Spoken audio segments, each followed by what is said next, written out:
L'année dernière, on a installé un Shelly, mais il n'a pas fonctionné longtemps. Pourquoi? Par manque de place, faux contact. Aujourd'hui, on vous montre comment on a tout refait proprement et surtout sans Wago.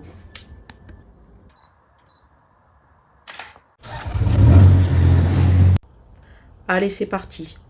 Alors à gauche, on a une prise avec un Shelly qui ne fonctionne plus, probablement parce que l'arrière de la prise est trop étroit.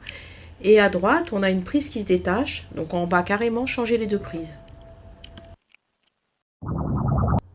Quitte à changer, on a cherché à avoir plus de place, plus de sécurité, uniquement du fil rigide, des prises plus esthétiques et plus résistantes, et si possible, se passer totalement de Wago. Allez, je vous laisse regarder le travail.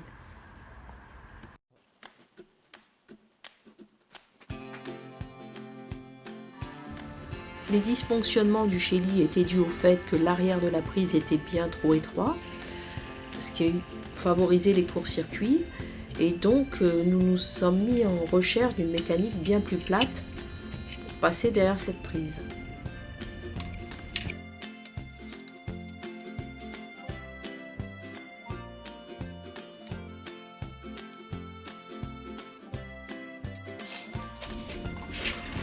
On a trouvé des prises Duxi super fines avec de très bonnes griffes et en plus 2 bornes pour le neutre.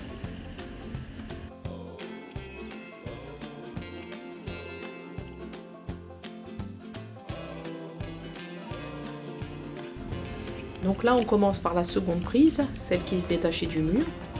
Celle-ci elle n'est pas concernée par le Shelly.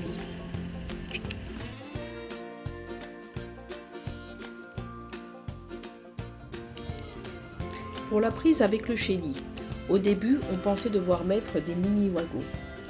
Pour le fil neutre, on pensait avoir besoin de Wago, mais comme il y a 2 emplacements pour le neutre derrière la prise Duxi, on a pu repiquer dessus pour le Shelly et se passer ainsi du Wago.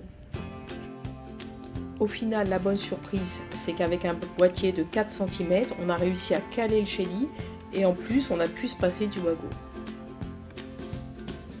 La plupart des tutos disent qu'il faut un Wago, mais en réalité, ça dépend du matériel. Avec une prise bien pensée, comme le Duxi par exemple, on peut faire un montage propre sans ajout de connecteur.